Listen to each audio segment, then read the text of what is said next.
Is everybody feeling joyful? Yeah, okay. We're off to a good start then. So I want to introduce a couple of concepts that might not be familiar with you. The purpose of introducing these concepts is to set forth what is the purpose of making cities. What do we expect when we make cities? As I'll say later, we're in the century, we are in the urban century. That means this century, the whole world will become urban. If we don't have cities that do what we human beings need for ourselves, we're going to be in a really terrible situation. So I introduced the word human flourishing. We want to flourish as human beings. It means more than material, more than economic growth.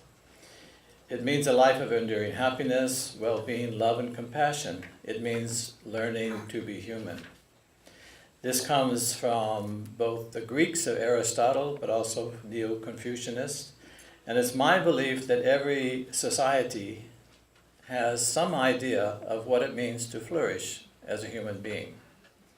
And the question we should be asking ourselves, do the cities that we have today, are they actually helping us to flourish? That's what I want to ask. So the photos I have, ancient Greece.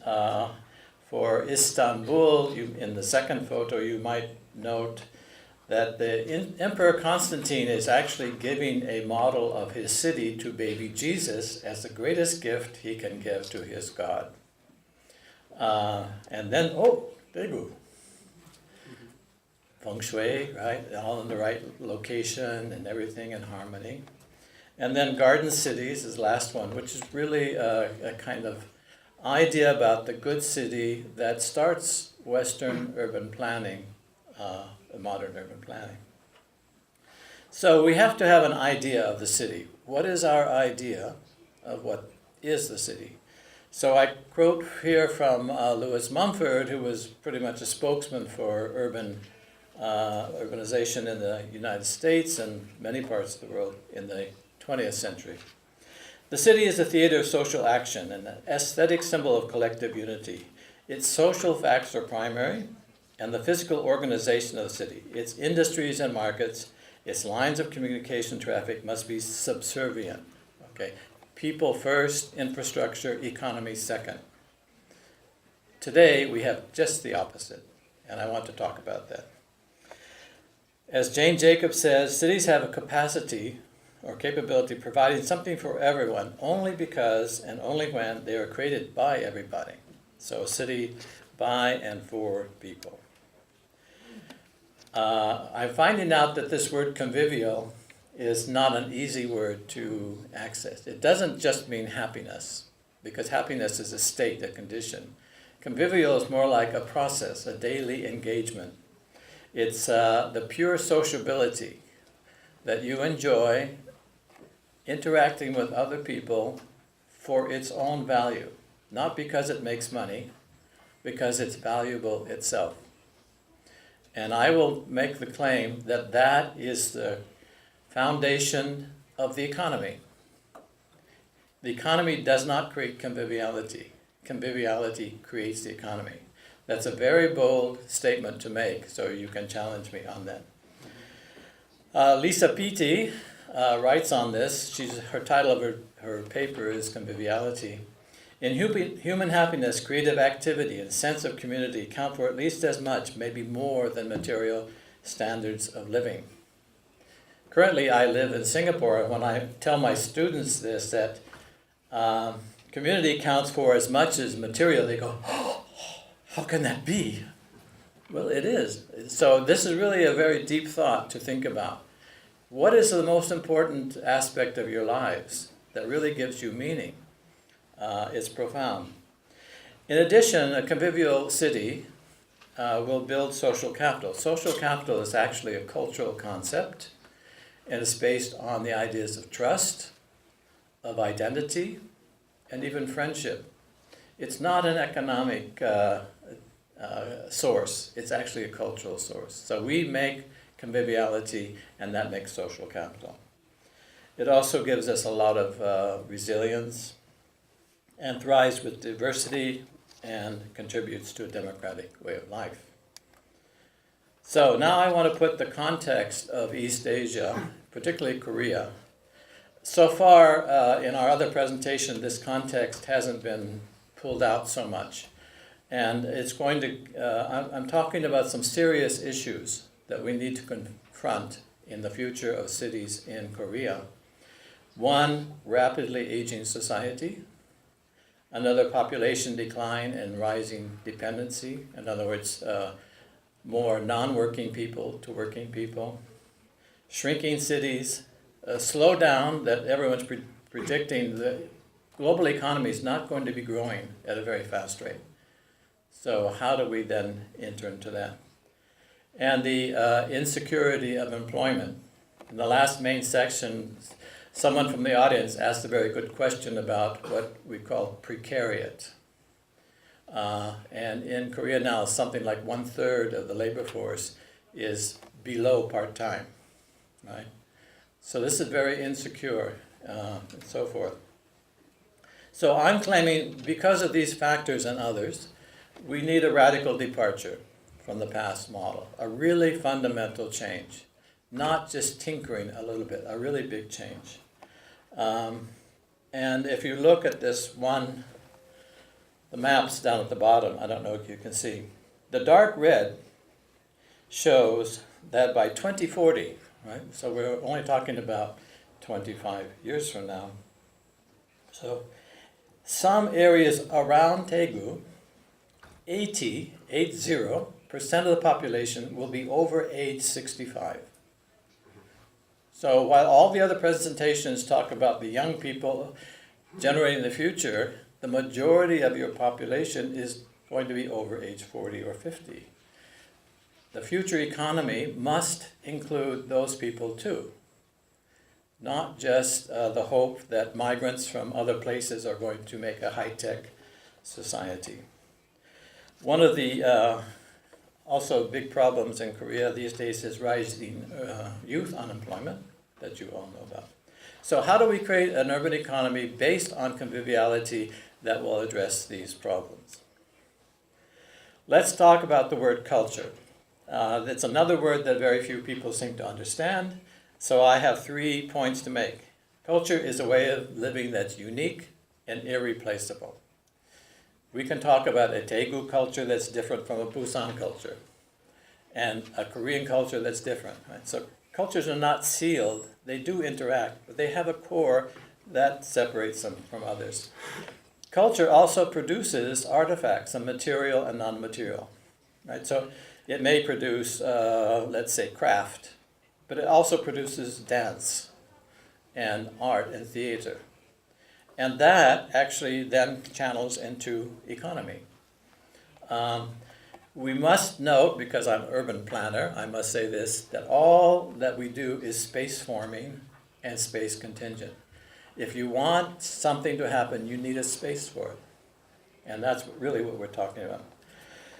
A quote from Bohemia. This is a very famous person in Prague who said, "You can't acquire or purchase culture. You have to share and co-create it." And that would be the theme of what I'm saying. This stands in contrast to the prevailing idea of the city today, which is city as engine of growth, competitive engine of growth, and maker of wealth. That's the dominant paradigm. And you must give up everything you have to compete. Not cooperate, but compete. And this issue of the so-called Economist Intelligence Unit on benchmarking, it says culture counts are only 5%. And later in the text it says, well, actually we don't even need that.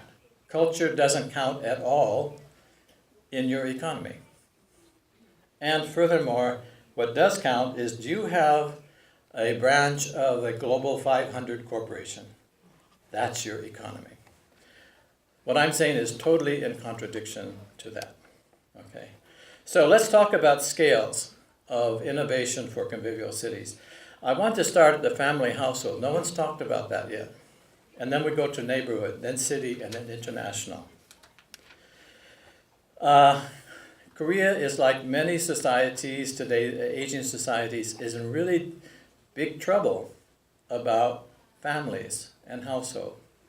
And if you see, most of these charts show you that, well, Korea has the highest suicide rate in the OECD. And most of those suicides occur at a later age in life. So if you see this graph, poverty increases when you're older, and so does suicide. And then, 나 혼자 산다. Yeah. You all know the fun TV series, right? But some people, it's not fun at all. And there are people dying alone. And so loneliness is really a big issue in an aging, shrinking society. But 1/4 of all the households in Korea have just one person, and that's going to increase. So what I see in many Asian countries and around the world is new types of households, new types of families. Assisted living is the simple one, where you have people together and then there's some kind of medical service that helps them, for example. Group living is more or less common. People of common interests, they just live together. They're not related by blood or by marriage. And in some cases, I know outside of Tokyo, seniors can't afford to go to the supermarket, so they're growing their own food. So there's these new forms of using space for the shrinking household. There's abandoned buildings now happening all over Japan and will become very common in Korea too. What do you do with them? Well, in one case in Tokyo, the new residents of an abandoned apartment building, they decided we were going to have every generation, elders, married, student, and then we'll take care of each other. So these innovations can happen even when you're having trouble, even when you're having declining one. One of my favorite ones, and back to the idea of conviviality, in Kyoto there's a starving artist help system. So you have a lot of aging people living alone in a big house. And you have the starving artist who doesn't have a place to have a studio. This agency helps match them up. And this is totally a win-win situation because the person alone likes to have the company and the person doing the art has a chance. So these little things really are important. This gets into urban design too. How do you design apartments and connections among apartments so people aren't just isolated in a little box on the 25th floor? So this is an invitation to architects to think about new types of households. Neighborhood, I think this is the greatest challenge, actually. There's a lot of literature that's now saying that neighborhoods are disappearing.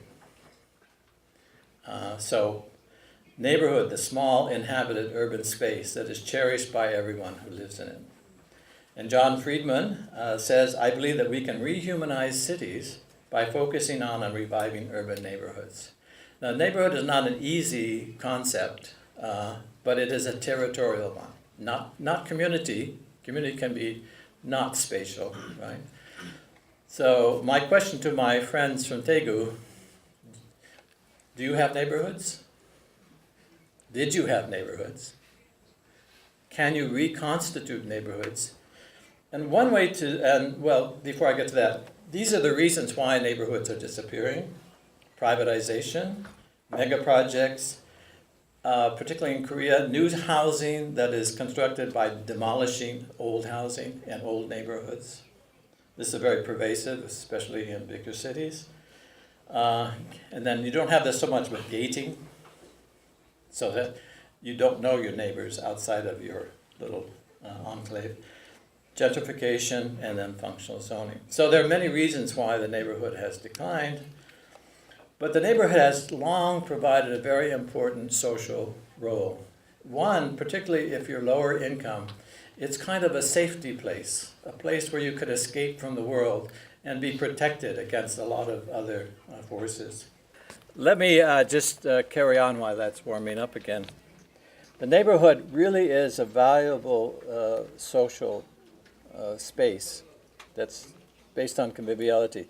It's a sanctuary for those who are having lost their jobs and so forth. But it's also a geography of redistribution and reciprocity. In English language, we have the term neighborliness, right? You have that in Korean too. That means you can count on your neighbor. If you have trouble, whatever it is, that person has an obligation to help you out. It gives you a sense of living together, and so you start to develop a civic culture, that we belong to something larger than our family. It also is a place for placemaking that I'll talk about.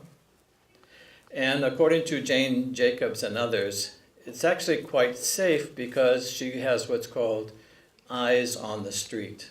That is, burglaries and invasions are very low when you have a good neighborhood. And I've seen this in the case of Hanoi in the new gated housing. They have burglaries all the time. But in the low-income neighborhood, they never have burglaries. And yet the advertisement is just the opposite, right? And then, as I said, neighborliness to counter anomie, basically disaffection from society, and loneliness. Which loneliness is really a big issue these days in cities. And believe it or not, even in low-income neighborhoods in Asia, there's an economy. People actually have livelihoods. They make small products and they sell to each other food and so forth. I'll tell you more about that later. So this gets into the subject, a very difficult one too, called place-making. Place-making. It's where we identify with a place. And day in, day out, we see this place and we start to contribute to it. So we have cognitive mapping and other kinds of techniques. It might be just a tree. It might be an old small temple. It could be a lot of things. Our identity starts to form with that. And it gives us a sense of conviviality, of tranquility, of welcome. This is my place. I can always count on this as my place. The cities we're making today are cities of flows. Don't stop. Work, commute, shop, work, commute, shop. They are not cities that people are making places anymore. So we have to return to the idea that you can make a neighborhood place. And there are many actually activities showing that. Thank you. So, community-centered, not expert, and so forth. So, I borrow somewhat from Japan because Korea is, in terms of demography, is moving in the direction of serious depopulation. So a good friend of mine, a sociologist in Japan, is looking at art festivals. And what's happening there is they no longer make museums, because why? What they do is organize neighborhoods into making their own art festival. So you can see them in action, designing and making it. And it's really a national phenomenon. So my friend who did this research in Japan told me that a woman who lived in a neighborhood outside of Tokyo, she started participating in this, and she said, "At last, I have a reason to go outside on Saturday." She had no reason to leave her apartment before then. But now this kind of engagement in what I call conviviality, of making art together, gives her a new reason for her own personal life. It's very important. Again, you're going to have abandoned places. So I was very intrigued in actually Omihachiman, it's an old town in Japan, many abandoned houses.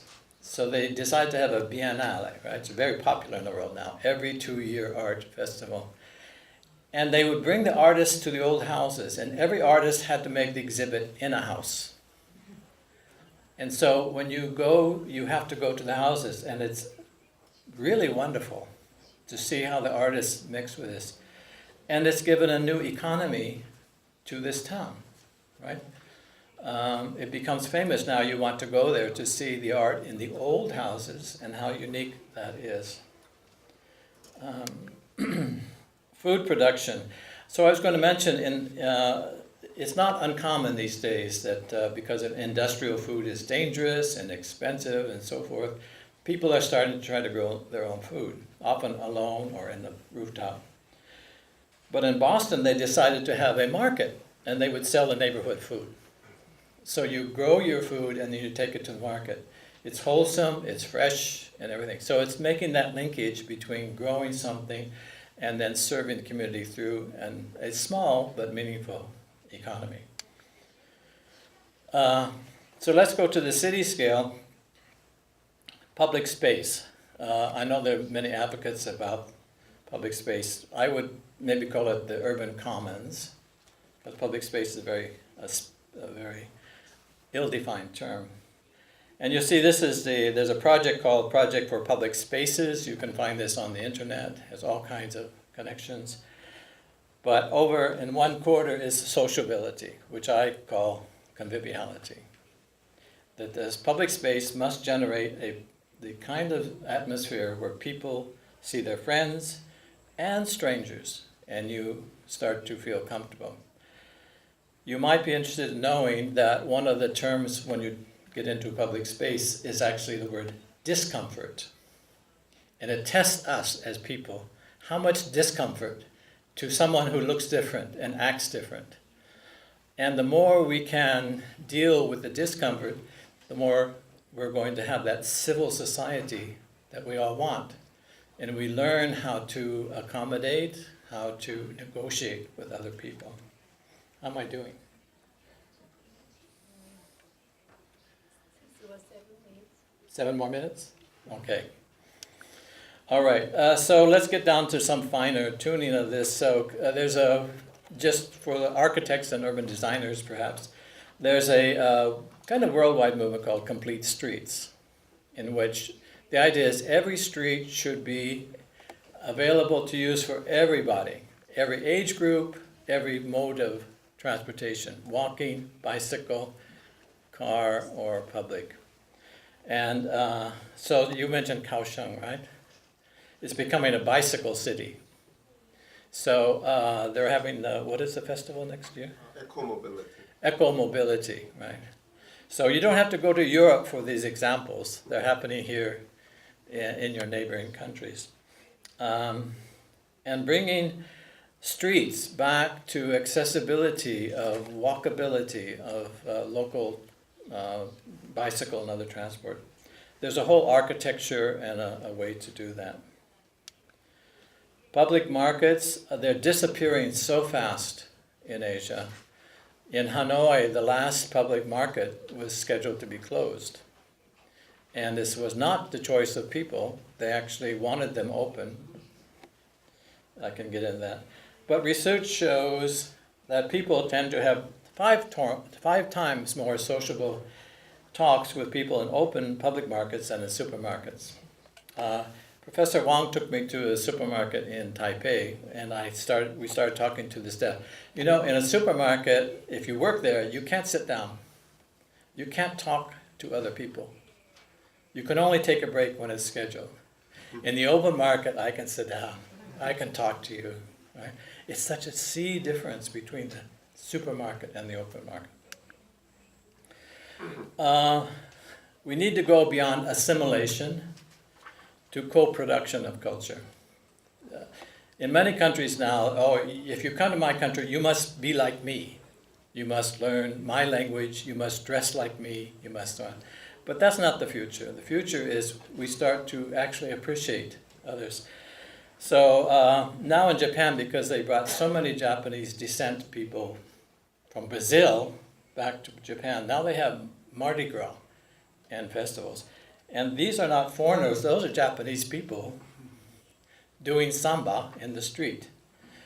For your information, Mardi Gras, or this Carnival in Brazil, generates $5 billion a year. And it's all from conviviality.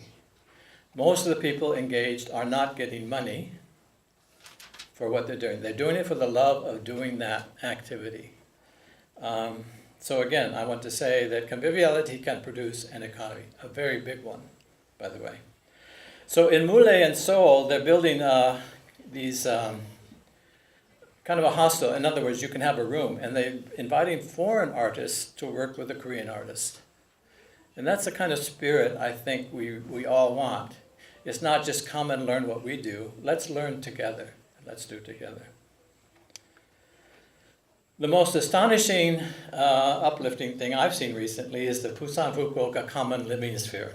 Does anyone know about that? Strange. Busan's not very far away, right? They have actually agreed to have a common living, not economic, living sphere, right? And they have the high-speed boat and all that stuff. Well, one of the reasons is this is a civil society generated relationship. It's the only one in Asia I know that's cross-border. All the others are corporations dealing with putting the branch plant, which is quite alienating in many ways. Here, the idea, well, we both have aging population. We do, Busan and Fukuoka have a more longer history of at least Japan and so forth. So we're going to have cultural exchanges. We're going to have students coming back and forth. We're going to teach each other's languages. Maybe we'll have a common currency. This is remarkable given the long history of relations between Japan and Korea, etc. And I think this is very, very hopeful. So we're told cities should compete, but my answer is, why don't you cooperate? Why do you always have to compete with another city? Cooperate. So this all leads to my bigger pictures, which is conviviality is just one of 4 dimensions of human flourishing. The others are you included in the city's governance, city making? Is it a just city? Or to the contrary, are inequalities getting worse? And finally, how are you doing with the environment? Are you improving it or making it worse? This to me is the holistic framework for looking and judging cities today. So I can't go on because time is running out. But inclusion and distributive justice has a lot to do with the concept of the right to the city.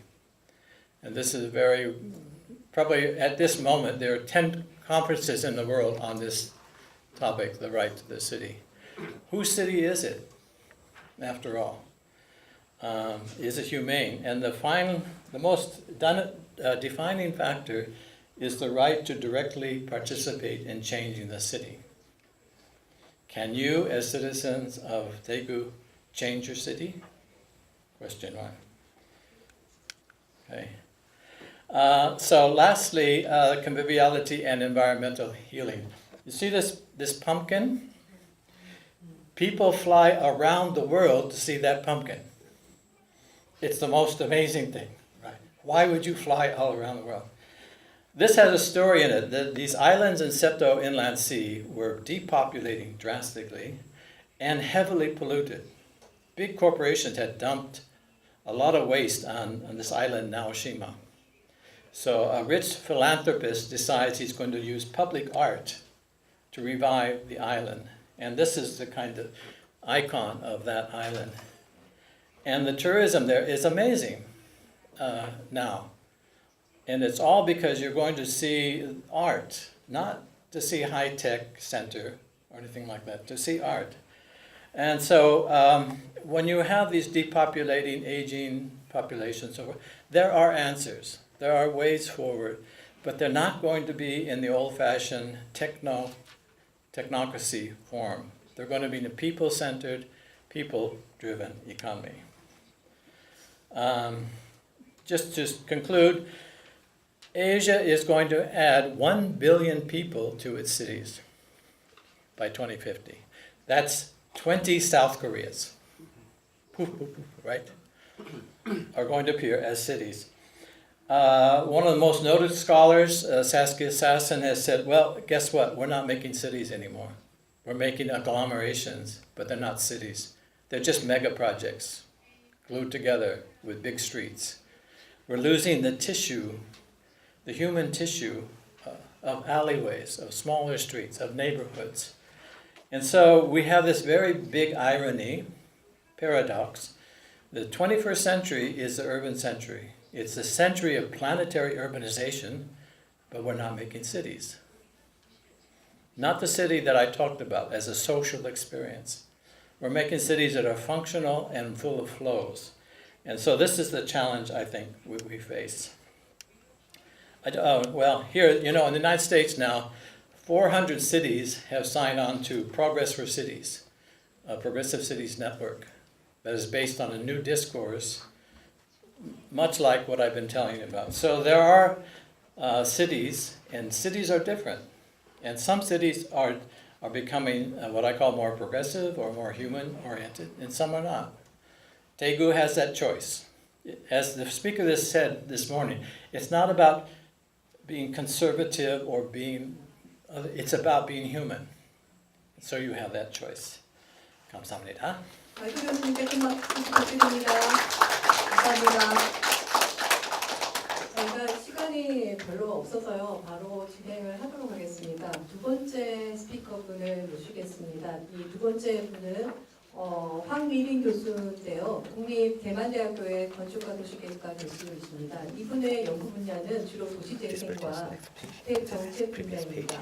이분은 연구만 하시는 게 아니라 사실 대만이 그 도시재생 분야에서 아시아에서 좀 선도적으로 움직였는데요. NGO의 대표로 활동을 하시기도 합니다. 그래서 아마 생생하게 현장 이야기를 들으실 수 있을 것 같습니다. 교수님. Good afternoon. I'm Lilin Huang, and today I'm going to talk about one case related to urban regeneration. So the topic here is reviewing the practice of Urban Regeneration Station, URS, in Taipei. But before that, I would like to give you some supplement about my own background. I teach at National Taiwan University, and my graduate institute actually focus on working with people together, planning with people together. And in recent year, the graduate student, normally for the first year student, will bring them to the community. And so we propose participatory design workshop and also work out for some solution for the old district. But beyond that, myself have been involved in community activism for decades. And now I'm the president of Organization of Urban REITs in Taiwan. It's called 都市改革组织, means urban reformer or renovator. So the following topic I'm going to discuss, it actually involved the efforts coming from my friends, my partner who work in the participatory arena.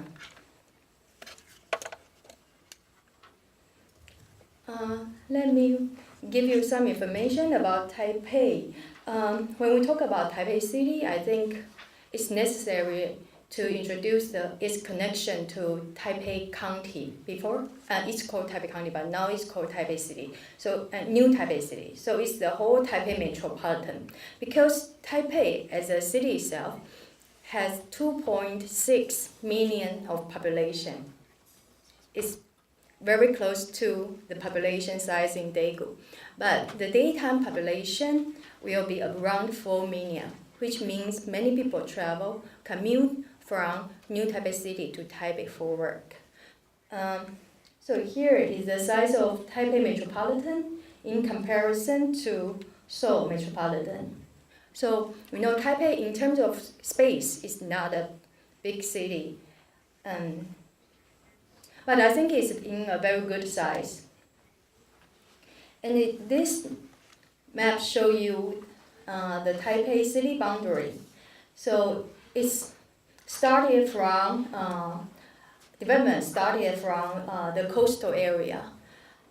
Actually, this was 1877 was still Qing Dynasty. So the economy of Taipei actually was based on the port trading with the major ports along the coastal area in mainland China. But gradually it expanded. So from this picture, you can see how the city grew from the west to the east. So this is the area where we call the Old District today. And after World War II, Taipei's fast urbanization was accompanied by the economic development. So the east part of Taipei was heavily developed. So you see nowadays the construction, or I didn't show you the picture. I know. I'm happy I missed it. It's Taipei 101. I think many people think of Taipei 101, but I'm happy I didn't put it here.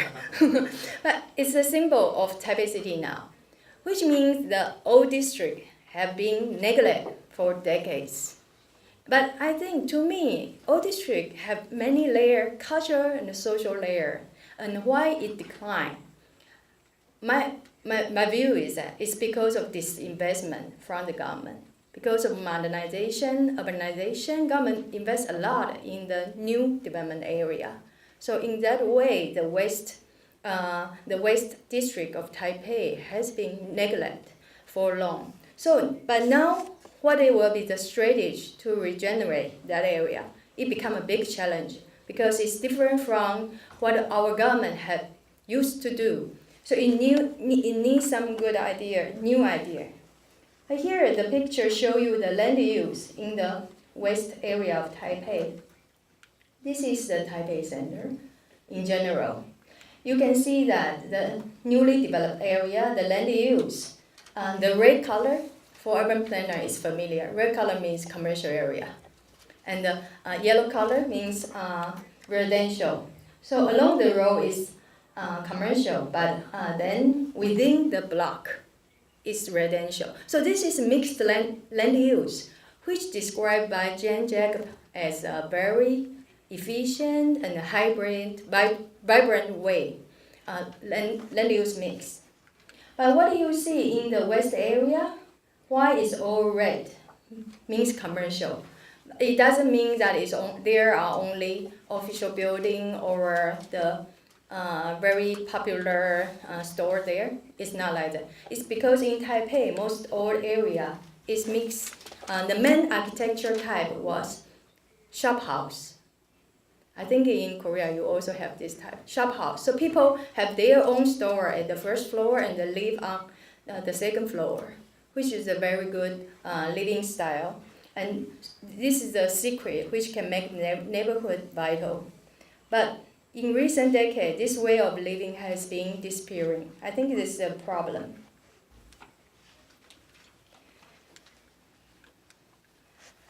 Before I go to the case of Dadaocheng, the old district, I would like to introduce you the community planner system, which we enforced in Taipei since 2 decades ago.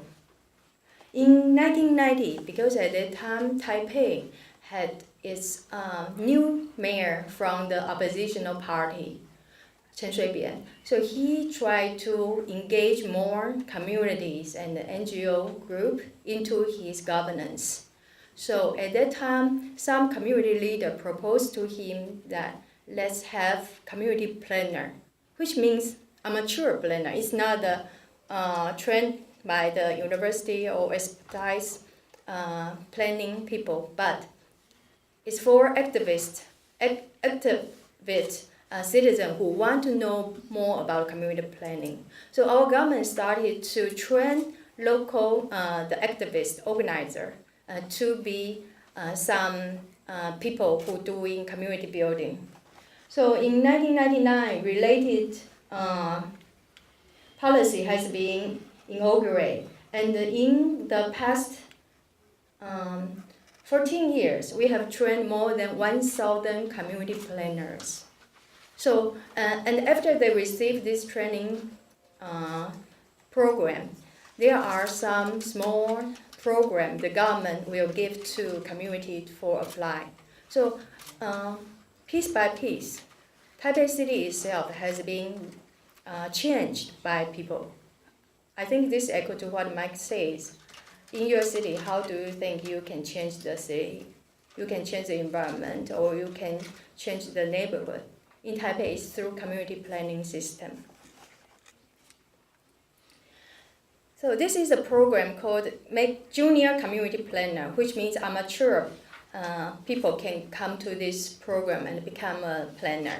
So you see, these are the people who receiving the training program, and including university students or some retired people who want to get to know each other and work on some art craft. And so in the government paper document, it says your qualification upon application. The most important thing is participation, the spirit of participation and the passion. And professional or not, it's not the key, but they will train you to be more professional. And it's 4 months of training program, and you should listen to the lecture, but the participants should also find a community to work with them, so they can be a short intern there, try to find out some, identify some community issue. So there are on-site investigation and action plan. And the community issues, it range from ecology issue, public art, and cultural preservation. So this table shows all the program which come together to make the community planning system in Taipei. Maybe it's not clear enough, but here is neighborhood environment improvement plan. It's like what we see yesterday in the Urban Regeneration Center. The community people suppose they submit some program, their ideas, and so they will get some seed money from the government for changing their neighborhood. And also training the talent, community planner system. And there are district development plan. All this effort could be linked to this plan. And this is junior planner training program. In this community planning system, the government invites university professors as well consultants from private company to help the community. And later, after years, government still to think of different action plan. Some is neighborhood scale of reform plan, and some is community building center. Government originally want to set up 12 community planning center, but now there is only one major community center, so people can go there to get information or to host community planning workshop. And also here, urban regeneration strategic plan, and along with yours, urban regeneration station, the setup of this office. And there are some soft plan like open green project, which government give money to community for doing community garden and other greenery program. So in this process, I think it combined community, Taipei City government's effort and community, and also community planner, 3 sides, and many different kind of program help it work like a catalytic function, so to bring many things together, including soft program and including budgeting and financial support. So through this program, the space has been improved in Taipei and became more diversified. And the training program make people networking easier. And also, through the period, more civil expertise has been cultivated. And also, Taipei's vision has been joined by the citizens' participation through programs like community film maker or community story and map workshop. And there are also community creativity like drama, theater, and this program. So in this space, I would like to focus on UIS. The base is the UIS is strategy one to regenerate old district. So in Taipei, when we mention old district, Dadaocheng is one part, which I'm going to talk. Another place which linked to Dadaocheng is Wanhua. 2 days before I come to Daegu, in Wanhua, Manga, that area, it just have a mega event. When I say mega event, it's not initiated by the government, but initiated by hundreds of temples there. So one major temple called Qingshan Blue Mountain Temple. Every year is a ceremony. The god in the nighttime will travel in the city, the area, to visit other gods. So 2 weeks earlier, the god will show through the dialogue with people. They have some way to know what he's saying. So which stop he will stay.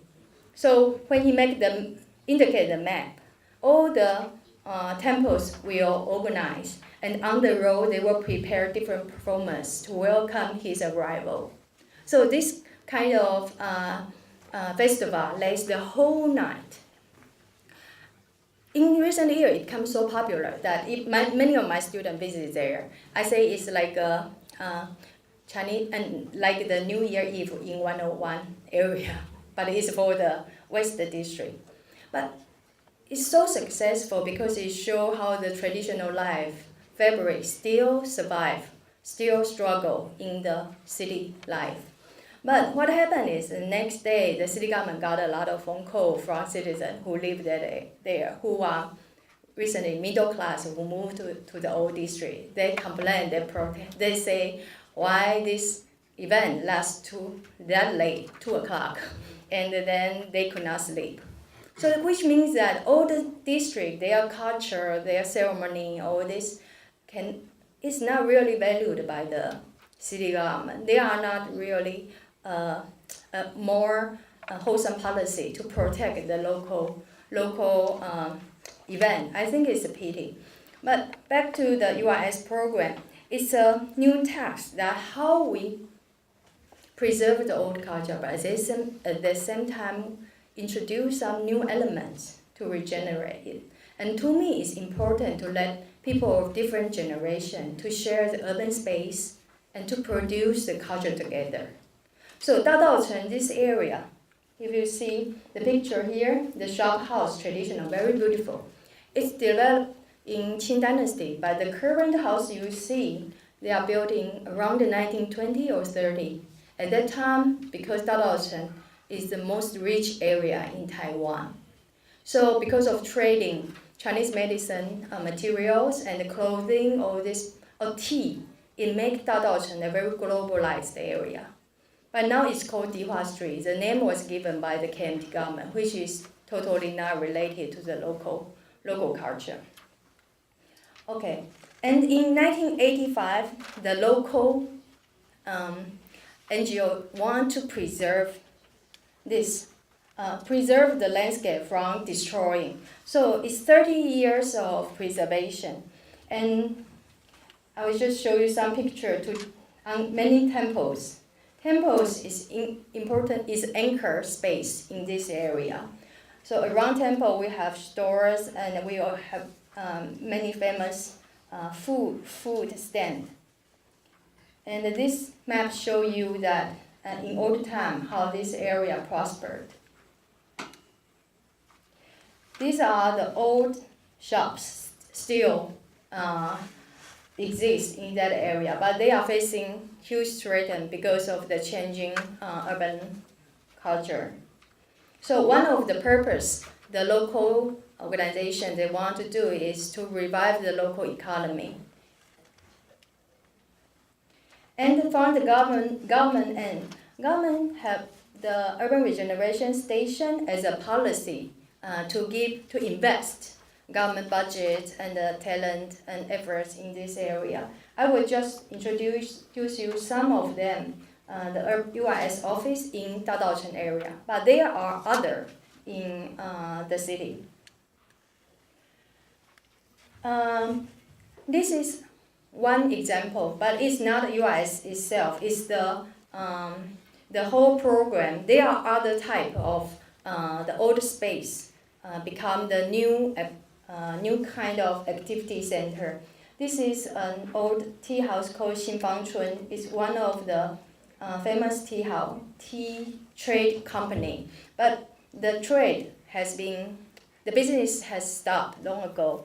But the one developer buy the property, want to knock down it and to build luxury housing. But the government went to discuss with the developer. The developer in the end decided to renovate the house and donate it to the government. But of course, government give them another compensation of floor area ratio in other place. So this shop can be renovated and now as a city museum on tea business in this area. It's important because it draws more people, including my group, to visit the place, and it shows us how the tea business was made in early time. And in recent years, also more local people choose to move back to run the small business. This is Mr. Liu. Actually, he retired from high-tech company, and he lived in other area. But before that, when he was a kid, he lived in this area. So he chose to come back with his wife, and they opened a very small shop selling the dessert and in very good quality, using organic food material. And what he's doing now is to connect people in this area, but start from a little land, not main street of Dihua, but the small little land, and try to connect them to make this area more livable, so people can walk from one street to another street. And this is community building center, which I mentioned earlier, and renovated house, and as a platform to bring people together. It used to be a clinic. And also other space, including community planning office. This is provided by the government, and the community planner has their work here and to provide service for the information on how to regenerate this area. And the temples are important still. So you see the different type of space and the service twinkle in this area. So this is the URS map in Daodaocheng, Dihua Street.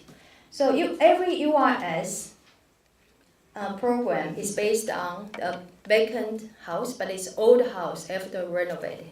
So government spend money to renovate it, and then it open for the local NGOs or small company, even small company, and they can draft a program and proposal for bidding. So government will choose which one is the best, and they can be issued for 2 or 3 years for managing this place.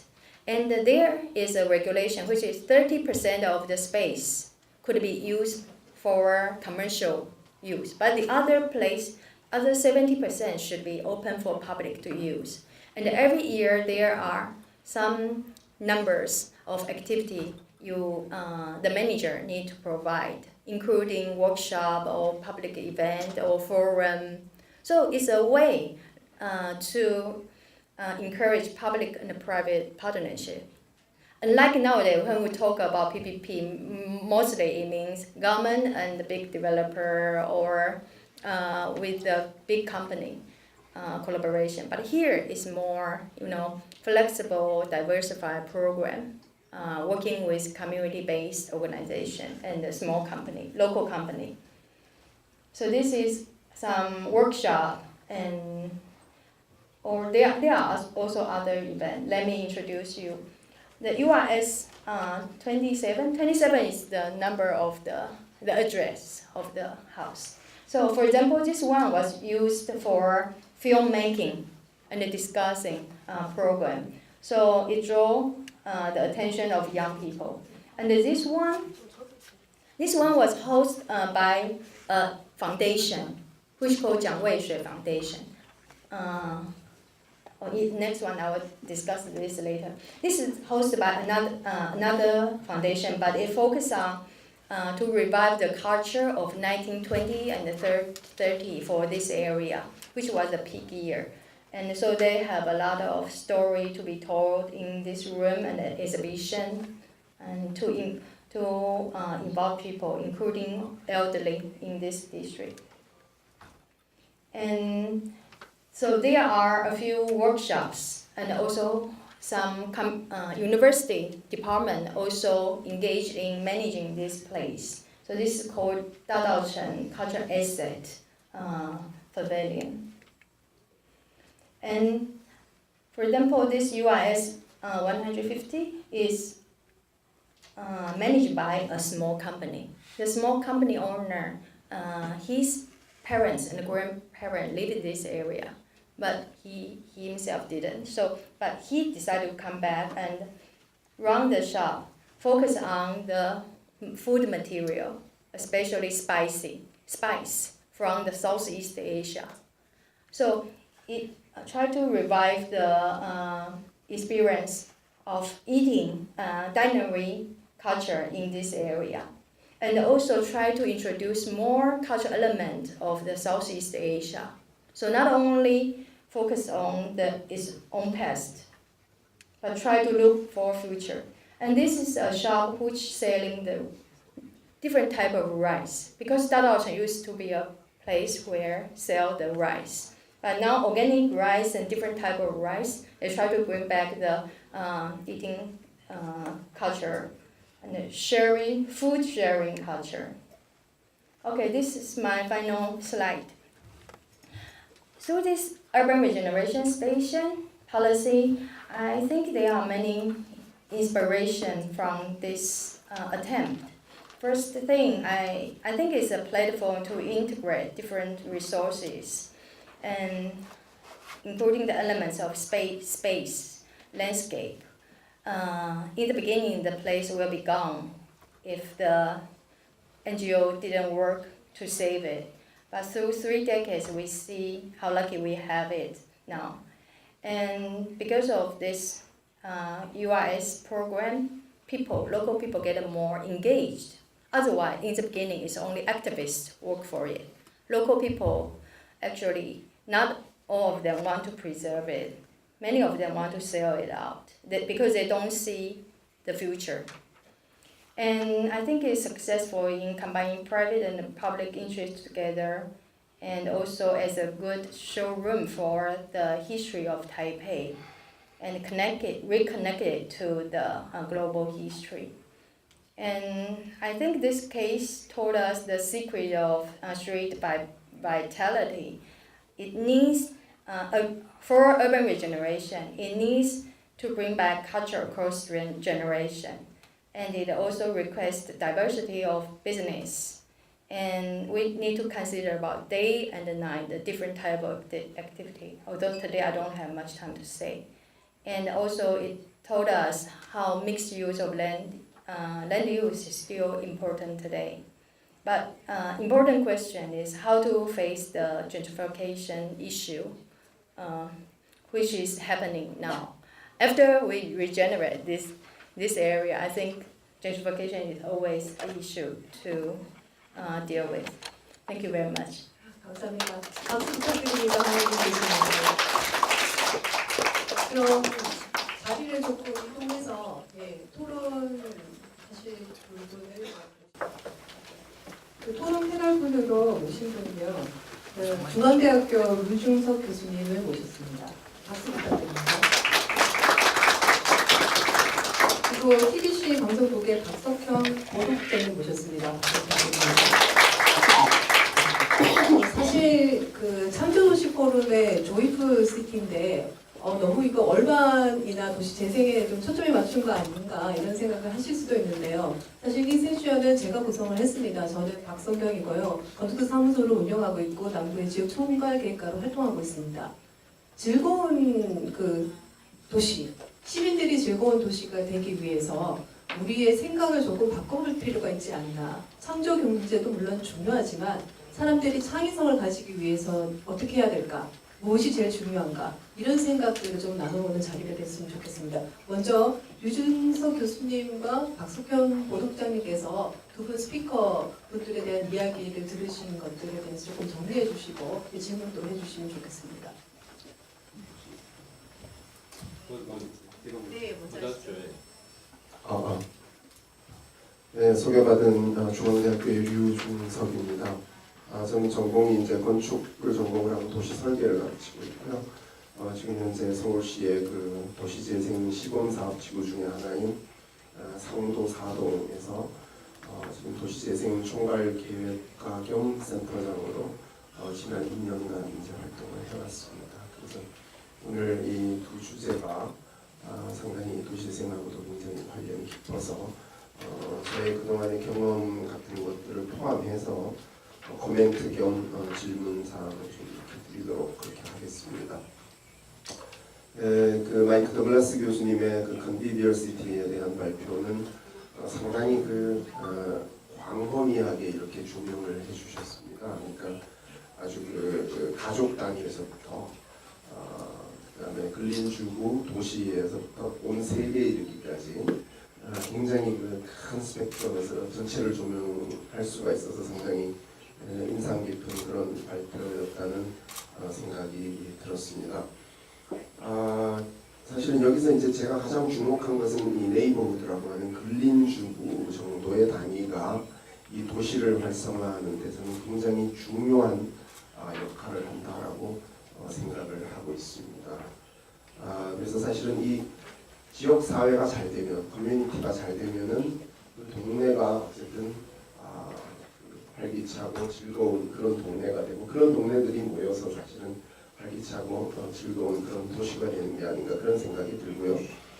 그런 측면에서 우리 마이크 더글라스 교수님이 제안해 주신 그 어번 푸드 가든이라든가 이런 그 내용들, 그 다음에 아파트에 다양한 연령 그룹들이 들어와서 이렇게 사는 그런 개념들 같은 것들은 굉장히 우리나라에도 적용이 필요한 부분이 아닌가 그런 생각이 듭니다. 특히 이제 어번 푸드 가든 같은 경우에는 이게 우리가 보통 얘기하는 도시재생의 그 3대 요소를 다 충족시켜주는 그런 프로젝트라는 생각이 듭니다. 그러니까 커뮤니티, 이웃 관계도 강화시켜 줄 수가 있고, 또 거기서 나는 어떤 재배한 걸 가지고 이렇게 판매를 함으로써 지역 경제 활성화에도 도움을 줄 수가 있고요. 옥상을 이렇게 녹화함으로써 이렇게 물리적인 환경도 개선을 하니까 우리가 통상 우리나라에서 지금 하고 있는 도시재생의 그 세 가지 모든 측면을 다 아우르는 그런 굉장히 중요한 프로젝트가 아닌가 하는 생각이 들었고요. 이 도시를 활발하게 하기 위해서는 사실은 도시 공간이 좀 좋은 공간이 만들어져야 됩니다. 그래야지 사람들이 모이고 축제를 하고 이렇게 하는데, 그래서 아마 그 더글라스 교수님이 제안해 주신 어반 커먼스라는 그런 개념이 이제 도시 공유지 개념인데요. 잘 아시는 이제 보스턴 같은 시티에 가면 보스턴 커먼이라고 해서 굉장히 넓은 잔디밭 같은 공원 같은 게 있거든요. 그 커먼이라는 게 개인 소유도 아니고 정부 소유도 아니고 모든 사람들의 소유다, 그런 어떤 개념들이 들어가 있고, 따라서 잘 살건 못 살건 어린이건 뭐 모든 그룹의 모든 종류의 사람들이 와서 즐길 수 있는 그런 장소를 제공한다는 측면에서 굉장히 중요한데, 유감스럽게도 우리나라는 이런 어떤 공유지라는 개념이 굉장히 희박합니다. 굉장히 희박해서 사실은 앞으로 제가 지난 10월 중순에 그 에콰도르의 키토라는 도시에서 열린 헤비타트 3라는 그 국제 컨퍼런스인데 20년 만에 한번 열리는 국제 컨퍼런스를 다녀왔는데, 거기에서 항상 강조된 것들이 이제 이런 겁니다. 그래서 공유 도시의 개념, 그다음에 도시에 대한 권리, right to the city라고 하는 그런 개념들이 앞으로 20년간 이제 전 세계의 어떤 도시를 이끄는 새로운 패러다임 같은 게 제시가 된 거거든요. 그런 측면에서 보면은 이 공유지 개념이 굉장히 중요하고요. 제가 서울시에서 지금 하고 있는 도시재생 사업 중에서도 이제 사실은 제가 맡은 동네가 상도 4동이라는 동네가 이 골목길밖에 없는 동네입니다. 2, 3년 전에 제가 대구시 중구에 와가지고 부총장님 요청으로 국제 세미나를 한번 오거나이즈를 한 적이 있는데, 그때 이제 여기 골목들을 둘러갔습니다. 김강성, 뭐 근대화 골목 둘러갔는데 굉장히 잘해주셨는데, 우리 서울에서도 이제 달동네 같은 곳입니다. 또 골목길밖에 없는 동네예요. 공유지도 하나도 없고 공원도 하나도 없는 동네에서 저희는 이제 골목길을 이런 공유지의 개념으로, 놀이터의 개념으로, 사람들이 만날 수 있는 장소의 개념으로 바꾸고자 하는 실험을 지금 하고 있습니다. 그래서 이런 게 우리나라에도 굉장히 필요하다는 그런 생각에서 이 마이클 더글라스 교수님의 발표가 굉장히 중요했고요. 부산 후쿠오카 광역생활권은 저는 알고는 있었습니다만은 부산하고 후쿠오카 사이에 교류가 굉장히 많고요. 교류협회라는 게 만들어져 있고요. 저는 한 10여 년 전에 그 건축과 학생들을 대상으로 후쿠오카 건축기행을 오거나이즈하는 분이 부산에 계세요. 그분이 부산 후쿠오카 국제교류협회 직책을 맡고 계신 분인데 그때 한번 다녔는데 정말 그렇게 가깝더라고요. 그러니까 국가도 다르고 바다를 가운데 두고 떨어져 있는데도 불구하고 하나의 어떤 그 공유 경제권이 될 수가 있다는 게, 그러니까 경제 개념도 아니고 이제 생활권이 거의 같아지려는 그런 노력들을 하고 있다는 게 굉장히 중요한 실험이라고 생각이 되고요. 한국하고 일본만 하지 말고 남한하고 북한하고 이런 거 좀 했으면 좋겠습니다. 네. 가장 가슴에 남는 단어는 경쟁하지 말고 협력하라입니다. Cooperate instead of compete라고 표현을 해주셨는데 정말 우리한테 필요한 그런 멘트가 아닌가 하는 생각이 들었습니다. 그래서 더글라스 교수님한테 별로 질문은 없고요. 굉장히 공감하고 우리가 서울, 대구 포함해서 도시재생을 하고 있는 이 모든 도시에서 정말 꼭 필요한 그런 요소들을 제시해줬다는 측면에서 감사를 드리고 싶고요. 두 번째 리링황 교수님의 그 발표는 대페이시에서 이제 그 도시재생 쪽에 대해서 실무 경험을 가지고 학자로서 실무 프랙티셔너라고 그러죠. 실무 도시계획가 건축가로서 이렇게 역할을 하시는 것이 굉장히 인상이 깊었는데 여기는 좀 제가 질문이 몇 가지가 있습니다. 굉장히 우리나라하고 상황이 좀 비슷한 것 같습니다. 첫째는 우리나라도 이제 마중물 사업이라고 해서 정부가 뭐 100억 이런 돈을 이제 일시적으로 먼저 주어서 모델 케이스를 만들어서 확산시키는 그런 개념인데 이 URS도 지금 대피시에서 돈을 주어서 빈 가옥을 레노베이션 같은 거를 하는 그런 자금을 지원을 해주고 거기서 이제 동네 주민들이 와서 활동을 하는 이런 개념을 계획을 하셨고 실제로 이제 잘 시행이 되었다고 말씀을 하셨는데 이거를 전체를 계획을 하는 게 사실은 이제 커뮤니티 플래닝이라고 마을 계획이라고 하셨는데 우리나라는 지금 도시 계획은 법적 계획이지만은 마을 계획은 법적 계획이 아닙니다. 비법정 계획입니다. 해도 되고 안 해도 되는 계획입니다. 그래서 수원시 같은 데서는 이미 오래전부터 마을 계획을 제도화해가지고 각 마을 단위로 전부 계획을 수립하는데 주민들이 주도적으로 했거든요. 그러니까 아마 타이베이시도 그런 측면에서 보면 굉장히 선두적인 그런 계획을 하고 있다고 보여지는데 여기서 이제 그 시민들을 커뮤니티 플래너라고 해서 마을 계획가로 양성을 하셨는데 양성을 하면은 마을 계획할 때는 그 사람들이 이제 주도적으로 계획을 하겠죠. 계획이 수립되고 나면 계획은 더 수립할 필요가 없단 말이죠. 그러면은 그 이후에는 그 사람들의 역할이 뭔지가 굉장히 궁금해요. 그래서 거기에 대해서 이제 질문을 드리니까 그걸 좀 답변을 해주시면 좋을 것 같고요. 그 다음에 재정적인 지원 시스템이 결국은 처음에 빈집 이렇게 뭐 임대하거나 매입하거나 해가지고 레노베이션 하는 것까지는 아마 해준다고 말씀을 하셨는데 그 이후에 이게 잘 굴러가려면 사실은 운영 프로그램이나 이런 쪽에도 경비 지원이 필요하거든요. 초기에는. 근데 그런 부분에 대해서는 언급이 없으셔가지고 이런 지속 가능한 이런 도시 재생을 위해서 재정적인 지원 시스템이 어디까지 지금 지원이 되고 있는지가 궁금하고 또 이런 것들이 여러 군데서 지금 사례를 소개해 주셨는데 이런 것들을 사실은 좀 평가를 해서 잘한 데는 좀 더 보너스를 주고 못한 데는 좀 이렇게 제재도 가하고 이렇게 해서 경쟁을 시켜야 할 텐데 죄송합니다. 우리 마이크 교수님은 경쟁하지 말라 그랬는데 경쟁을 할 수밖에 없을 것 같아요. 제가 보기에는. 근데 그러면 평가 시스템 같은 게 어떻게 되어 있는지가 굉장히 궁금하거든요. 평가를 안 하는 건지 평가를 해서 이렇게 좀 더 격려하고 이렇게 하는 건지 그런 부분이 좀 궁금했고요. 마지막에 젠트리피케이션이라는 거는 이제 우리나라에서는 이게 용어가 순화돼서 국립국어원에서 우리나라 말로 둥지 내몰림 현상 이렇게 이제 쓰라고 그렇게 권고가 있었습니다. 얼마 전에. 그래서 젠트리피케이션 이런 사람들이 잘 모르거든요. 그래서 둥지 내몰림, 잘 살던 사람이 내몰린다 그런 거거든요. 근데 우리나라에도 이게 굉장히 큰 문제가 돼요. 큰 문제가 되고 있고 지금 대구시가 아마 전국에서 최초로 젠트리피케이션 방지 조약, 방지 조례를 제정한 걸로 그렇게 데스크에 나와 있습니다. 그러니까 대구시도 상당히 이 문제가 굉장히 큰 이슈가 되고 있는 도시이기는 한데 이게 경제학자들은 어떻게 얘기를 하냐면은 임대료가 상승하는 좋은 현상이다. 그러니까 장기적으로는 상승하는 게 맞다. 왜냐하면 부동산 가치가 올라야 활기찬 도시가 될 수 있거든요. 내 자산 가치도 되니까 내가 웃을 수 있잖아요, 그죠? 근데 너무 갑작스럽게 오르는 것이 문제다. 그렇게 경제학자들은 얘기를 합니다. 그래서 너무 갑작스럽게 올리지 않는 그런 협약 같은 걸 맺는 거죠. 그래서 건물 주인이나 토지 주인들이 모여서 연 하겠다는 그런 이제 협약을 하는 건데 이게 대만에서는 사실 어떻게 작동이 되고 있는지 그런 어떤 조례라든가 이런 것들을 제정을 해서 하는 움직임인지 그런 게 궁금해서 좀 질문을 드리도록 하겠습니다. 이상입니다.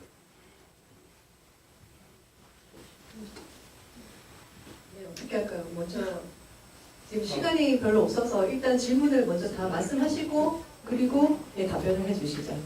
박석현 보도국장님 말씀해 주십시오. 예, 혹시 박석현 보도국장입니다. 저는 그 영어도 잘 못하고 이래서 상당히 듣는데도 좀 힘들었고요. 또 지금 말씀하신 우리 교수님이 대구분은 아니신데 대구에 대해서 많이 아시는데 저는 대구의 입장에서 좀 이렇게 실천적인 제안들을 좀 하려고 합니다. 그리고 지금 제가 또 이런 공동체 실험적인 어떤 공동체 모임 이런 것도 하고 있어서 몇 가지 말씀 좀 드리려고 합니다. 더글라스 교수님께서 말씀하신 것은 요약하면 인간미 넘치는 유쾌한 도시라고 이렇게 요약할 수 있겠다고 생각하는데요.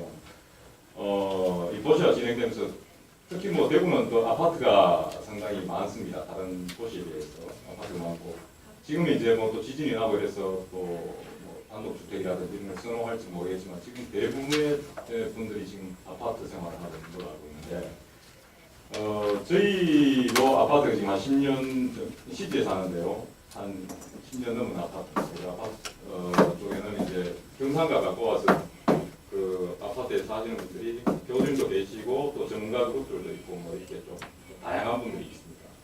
그래서 저는 이제 뭘 했는가 하면 카페 그 동네 나가면 이렇게 사람들을 만날 수 있는 곳이 별로 없잖아요. 그러니까 이제 주로 요즘은 이제 커피숍이라든지 전통 차집도 많이 없어졌는데 전통 찻집을 한 군데 골라 잡아서 제가 아시는 그 동양 철학가 교수님한테 재능 기부를 좀 해라. 여기도 보면 더글라스 교수님께서 재능 기부에 대한 얘기를 하시는데 그래서 이제 동네 분들을 몇 명 모시고 노자, 장자 이런 인문학 강의들을 그냥 와서 그냥 착각만 내고 이렇게 모임을 했고요. 저는 또 학생들한테 그 중학교 2학년 학생 제 아이들을 포함해서 오디세우스라든지 이런 고전과 관련된 책 읽기를 하고 거기서 같이 또 얘기도 하고 이러면서 같은 어떤 커뮤니티의 생활을 이끌어갔습니다. 그래서 저는 작은 소망이 뭔가 하면 지금 주변에 보면 아파트 주변에 학교도 있고 또 그 지구대 파출소 그러니까 치안센터는 지금 낮에는 하지만 밤에는 또 안 하고 있거든요. 대부분.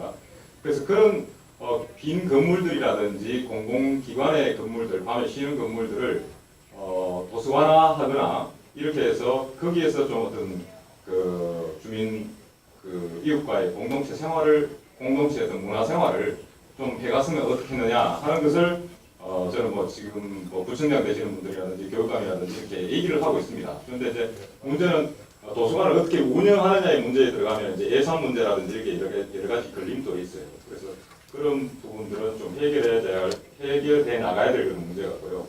더글라스 교수님한테 말씀드리고 싶은 것은 질문드리고 싶은 것은 이쪽에서는 아트 페스티벌이라든지 이런 예술종을 통한 어떤 커뮤니티의 활성화를 많이 이제 추천하셨는데 혹시나 이런 제가 말씀드리는 어떤 인문학 같은 이런 거에 대한 시도라든지 어떤 선례가 있는지 그것 좀 여쭤보고 싶고요.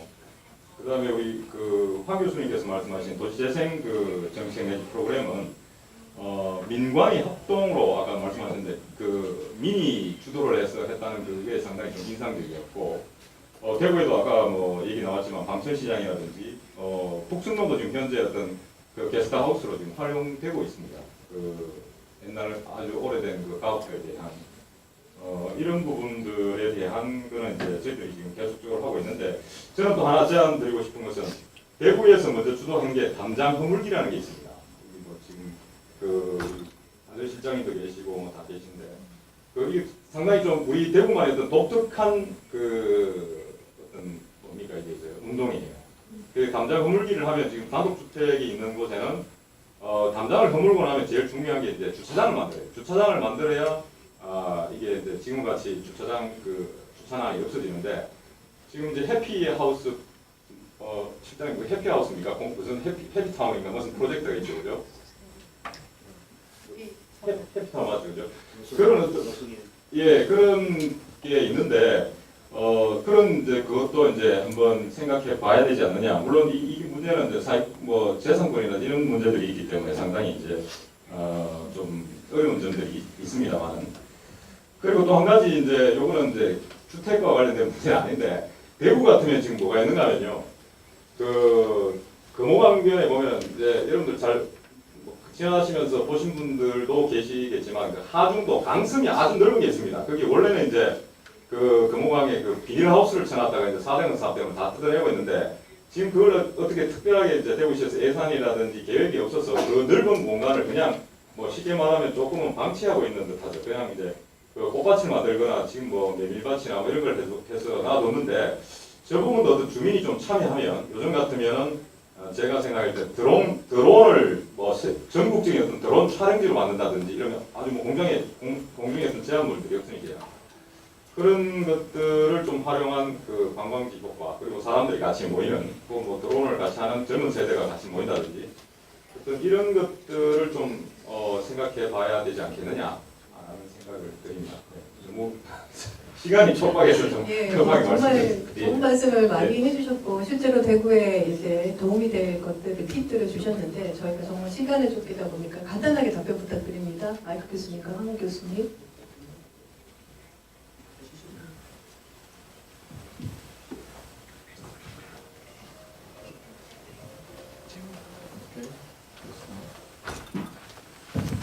Thank you very much. Well, thank you for the agreements. I agree with your comments. Okay, the problem of tall buildings, because you know Korea is kind of like apartments city and all that. It's something you have to deal with straight on. I'll give you a couple of examples of how to deal with tall buildings. One is the common space at the bottom. So in Singapore, they have what's called the void deck, which is an empty space. You're not allowed to have anything permanent there. It's really boring. So they did an experiment with one of my colleagues. They put a table and bench it. And boy, it changed everything. People stopped and started to talk to each other. So one thing is just what's around at the base. The second one, in Indonesia, they built public housing, 4-story. Nobody wanted to be above the ground floor. Why? No place for the kids to play. No shops. So about 4th floor, they built a space that is common space. And they even had small shops. So if you had a tall building, maybe every 10th floor or something could be the commons. Could be a tea shop, could be something else. Not just living. Some place where you can stop and meet. One of the most innovative things I've seen is in Nagoya in Japan. The public sector and the private, they built a building together. It's maybe 20 stories, I'm not sure how tall. This half is totally public and this half is totally commercial. So on this half you go shopping and you go to the department store. Over here it's the children's photo exhibit. It's the hobby club on the same floor. So you have a civic experience and you can also go shopping in the same building. So you can deal with tall buildings, and you have them in your stock. You have to. I'm not sure what exactly is meant by humanities, but usually art is part of humanities. So the major thing I was saying that art is indeed a way to get people to cooperate and to make an economy. One thing we haven't talked about is protest, because part of it's a civic activity. We have the right to do this, right? Almost every protest has a song or a drum. What we don't realize about protests are also social events. Many people go to them just to be there. You know? So we can't take away the humanity from even a protest movement. We should recognize that one of the reasons we do gather is because we want the social experience.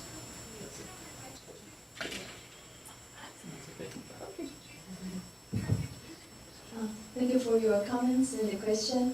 The first question about planner and the mandated urban planning. I think, the community planner our junior community planner scheme is kind of unique in East Asia context because Watanabe Sensei, Watanabe Shinichi, professor who on urban planning, so he coined the amateur planner, this term for our system. Why he think? Because in Japan's context, the planner need a license to be a planner, and every mechanism is so legally binding. But in Taiwan case, I think this also means our conception for planning is changing. It means more about social planning and the community as a social change, a base for social change. So, of course, government make their own physical plan, but there are still many aspects. Like when you talk about aging locally, so what's the content of the plan, and how do you link people to the space? I think these are all the issues about ecology, about social welfare, about people getting together, convivial city, those programs which could be offered from the grassroots. So the training program try to find the space issue too, human issue. So this is what the planner can work in this aspect. At the same time, you need to across their own discipline. So that's why we work with planner, architect, landscape architect, and also social researcher, and common people, ordinary citizen together. The second about finance. In this UIS, government doesn't provide more budget. It provides the space. But there are other pro-layout program, like community environment improvement program or community planner office program. So in that case, the manager can apply for other budget. And also in some case, actually, the managing unit, they do not really rely on government budget. In one of the cases I introduced, actually, the owner for the spice store, he says he lost money every year, about 4 million NT through 3 years. So people ask, why are you still come to the office to apply for the program? And he said, there are something which money cannot buy. So I think he just, because this area used to be a very rich area, so some family already accumulate their wealth through the business. So this is a way they come back to take care of their old house and want to try something. But maybe he can just bear the loss for 3 or 4 years, but maybe not too long. So he also want the government to think about the budgeting issue. Okay, about evaluation, actually, that's how I get involved in this project, because every half year, every 3 months and half year, I will attend an event to evaluate the performance of different offices. So they need to submit report and also discuss and also try to negotiate about what to do in next stage. And some organizations, actually, if they don't do good, they will lose their chance to run this place again. 저 여기서 좀 죄송한 말씀 드려야 될 것 같아요. 원래 저희가 이제 지금 시간이 저희가 한 10분 이상이 지체가 되었고 오전 시간이 너무 이렇게 딜레이가 되는 바람에 그런 것 같습니다. 그래서 프로에 질문을 받아야 되는데 죄송스럽다는 말씀 드리고요. 여기 이메일 주소가 다 있으니 혹시 질문 사항이 있으면 메일로 이렇게 보내주시면 적극적으로 다 받도록 하겠습니다. 이 네 분께 큰 박수 부탁드립니다.